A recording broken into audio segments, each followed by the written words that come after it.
Olá, irmãos, aqui é Ronaldo Costa para o canal Vida no Espírito Santo e o nosso assunto de hoje é pneumatologia, a teologia do Espírito Santo. Manda, Senhor, teu Espírito,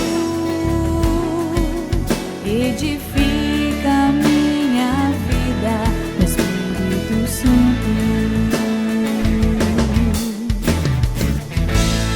Canal Vida no Espírito Santo. Bom, se teologia é o estudo sobre Deus, pneumatologia é o estudo sobre a pessoa do Espírito Santo. E quando se trata do estudo do Espírito Santo, irmão, tem diversas ramificações: graça santificante, virtudes sobrenaturais, virtudes teologais, dons de santificação do Espírito Santo, carismas. Olha só, tem uma infinidade de coisas que a gente pode aprender que está relacionada ao Espírito Santo, e você aqui no canal Vida no Espírito Santo pode encontrar diversos vídeos falando sobre tudo isso que a gente está mencionando. Venha conhecer o nosso canal, compartilha o nosso canal com as pessoas que caminham contigo na vida cristã, não é verdade? Você sabia que até o ano 381 a igreja não afirmava que o Espírito Santo era Deus? Ô louco, Ronaldo! Então quer dizer que eles não faziam o sinal da cruz em nome do Pai, do Filho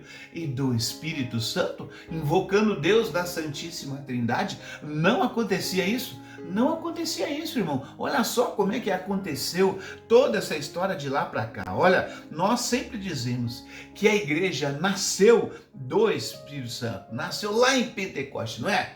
Todo mundo fala, a igreja começou lá em Pentecostes, o Espírito Santo veio e aí começaram a dar testemunho de Jesus Cristo no mundo afora, não é? A gente sempre fala isso, né? O Espírito Santo vivificava a igreja, fortificava a igreja nas provações. A igreja estava junto com os apóstolos em inúmeras decisões. Teve o Concílio de Jerusalém lá, você pode conferir isso lá em Atos, capítulo 5, versículo 32. Os apóstolos são presos e o Espírito Santo estava ali assistindo. O Concílio de Jerusalém, que é para decidir, né, se as pessoas que eram gentios poderiam aderir à fé cristã sem ser circuncidadas. Ali teve uma discussão e o Espírito Santo iluminou ali aquele concílio e acolheu-se então os gentios. Olha só o Espírito Santo fazendo todo esse trabalho junto à igreja. Lá no início do Novo Testamento, havia uma infinidade de religião. Estava ali nascendo o cristianismo, mas tinha judaísmo, tinha inúmeras outras religiões. Como que o cristianismo agora ia fazer-se ouvir diante de tantas religiões que estavam sendo vivenciadas naquela mesma época dos apóstolos? Havia religiões mistéricas, havia filosofias religiosas, havia pregador itinerante que ia para lá e para cá juntando gente ali para falar, né?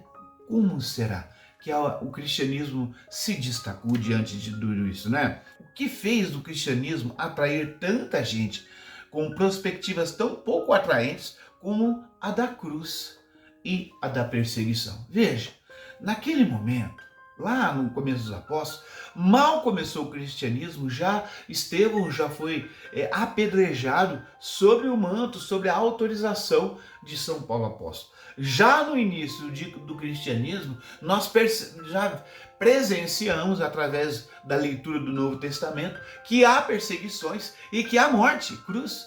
Como que alguém pode atrair os outros a seguir essa religião? Sendo que a gente pode fazer-se a seguinte pergunta: eu vou começar a ser cristão, mas só tem gente morrendo nessa religião? Só tem perseguição? Mas como que você poderia garantir que as pessoas aderissem ao cristianismo, uma vez que você via o tempo todo testemunhos e relatos que cristãos estavam morrendo, cristãos estavam sofrendo? Olha só, a resposta é o Espírito Santo. É o Espírito Santo que está ali assistindo a igreja. Veja o que nós podemos encontrar lá no Evangelho de João, capítulo 16, versículo 8. E quando o Espírito Santo vier, convencerá o mundo a respeito do pecado, da justiça e do juízo. A grande diferença do cristianismo é que ao Espírito Santo dentro dos apóstolos, dentro dos discípulos de Jesus, dentro de toda a comunidade cristã. Esse Espírito Santo convencia o mundo a respeito do pecado. E é por isso, quando o Espírito Santo trabalha nessa ação de abrir o coração dos ouvintes, muita gente ia se aderindo ao cristianismo, mesmo sabendo dos sofrimentos e perseguições. Existe uma diferença entre a igreja cristã primitiva e nós. É que eles tiveram uma experiência do Espírito Santo para chegar à pneumatologia, enquanto nós aqui do Ocidente pouco sabemos sobre a pneumatologia e quiçá temos uma experiência com o Espírito Santo. Lá veio o Espírito Santo, eles tiveram essa experiência dos dons de santificação, dos carismas, falavam em outras línguas, os milagres, sinais e prodígios, tudo isso vem do Espírito Santo. Depois eles foram organizando toda essa ação do Espírito Santo, aqui chamamos hoje de pneumatologia. Nós, cristãos do Ocidente, muitas vezes nem sabemos sobre o Espírito Santo. Quiçá temos uma experiência de fato com o Espírito Santo. Convido você a ver um vídeo que eu vou deixar aqui, quando de fato o Espírito Santo faz parte da nossa vida. Será que eu tenho realmente a ação do Espírito Santo acontecendo dentro do meu interior? Raniero Cantalamessa ainda contribui assim: é sabido por todos que a igreja, antes de uma teologia do Espírito Santo, teve uma experiência com o Espírito Santo ligada à liturgia batismal, ao culto e ao martírio. Foi a experiência do Espírito a guiar a igreja para a teologia do Espírito Santo e, finalmente, para a definição da sua divindade. Meus irmãos, o Espírito Santo trazia ao coração daquelas pessoas quando elas eram batizadas. O Espírito Santo as iluminava de dentro para fora, na mente deles, o que estava acontecendo dentro. Eles estavam sendo perdoados de todos os pecados, lavados de todos os pecados, e assim também o Espírito Santo vivificava neles essa ação salvífica do Senhor Jesus, a tal ponto que é como se eles estivessem diante da cruz do Senhor, e ali agora eles entendem que a vida deles agora passam a ser de Jesus Cristo. O que São Paulo fala, viver para mim é Cristo e morrer é lucro, não é uma frase colocada no livro de Filipenses, não. Era a vida de todo cristão que, diante desse chamado de Jesus, diante dessa graça salvífica, eles não viviam mais conforme a vida de antes de conhecer Jesus. Agora eles vivem uma vida onde o Espírito Santo trabalha as virtudes, trabalha os dons, trabalha a graça, trabalha os carismas. Essa era a experiência de culto e que muitas vezes levava ao martírio. Por quê? Porque eles viviam em total contradição do mundo. Naquela época, o ódio era a coisa mais palpável de se ver na época. Aonde você andava naquele império romano, você presenciava ali o desamor à vida, a desvalorização da vida. Matavam-se por qualquer coisa. O ódio imperava no coração das pessoas, imperava até nos líderes religiosos da época, senão esses não tramariam a morte do Senhor Jesus. Era assim que se vivia naquela época. Eram tantas mortes, era tanto desamor à vida, que de repente viverem como cristãos, amar o próximo, orar pelos que os perseguem, os princípios cristãos, que agora com o Espírito Santo ganha realmente deixa de ser um paradigma e passa a ser a voz da consciência de cada cristão que vive naquela época. Essa experiência do Espírito Santo que faz a gente sair da teoria e parte para realmente uma vida prática cristã. Viver desse jeito era uma afronta às pessoas da época. E quantos cristãos derramaram o seu sangue, mas não negaram a fé em Jesus Cristo, não negaram que eram guiados por esse Espírito Santo. E lá no Concílio Ecumênico de Constantinopla, no ano 381, os padres reuniram nesse concílio alguns argumentos que levaram à definição de que o Espírito Santo é Deus. Veja, 381 anos depois. O Espírito Santo já estava trabalhando na igreja há quase 4 séculos.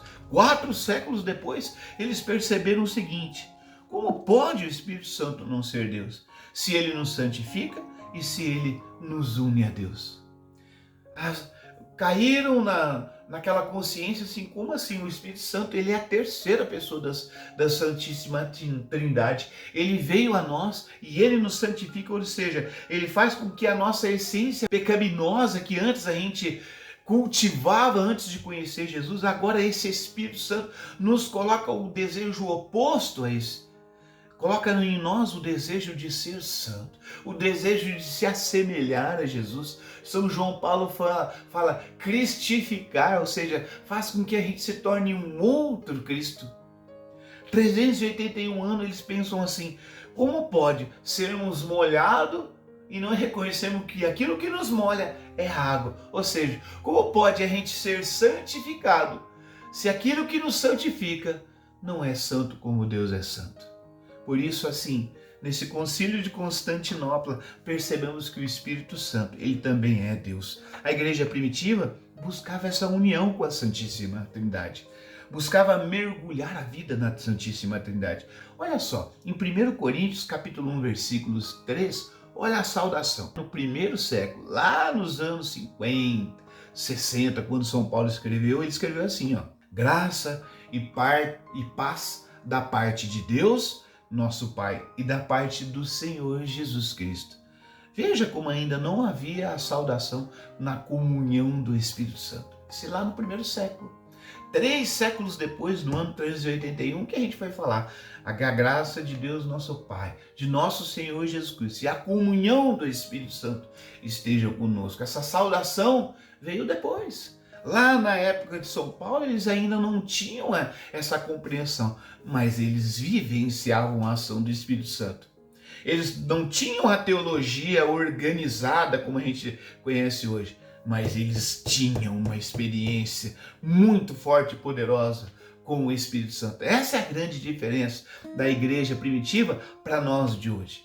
Mas hoje, damos-nos conta que jamais o verdadeiro Espírito Santo esteve tão distante e tão esquecido na cristandade ocidental. E assim eu digo para você, irmãozinho, como está a sua experiência? Como está a sua vida no Espírito Santo? Está acontecendo? Está para acontecer? Você está pensando sobre isso? Nunca você ouviu falar disso e caiu aqui de gaiato nesse canal?